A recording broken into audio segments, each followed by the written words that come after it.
ஆண்டவன் அரிய நெஞ்சில் ஒரு துளி வஞ்சம் இல்லை, அவனன்று எனக்கு வேறு ஆறுதல் இல்லை.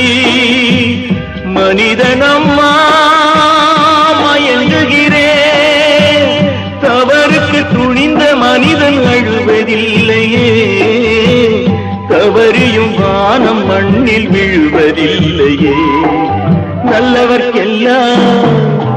நல்லவர்க்கெல்லாம் சாட்சிகள் ரெண்டு, ஒன்று மனசாட்சி, ஒன்று தெய்வத்தின் சாட்சியம்மா. நம்பிக்கை வைத்து கல்லையும் பார்த்தால் தெய்வத்தின் காட்சியம்மா, அதுதான் உள்ளத்தின் காட்சியம்மா, அதுதான் உண்மைக்கு சாட்சியம்மா.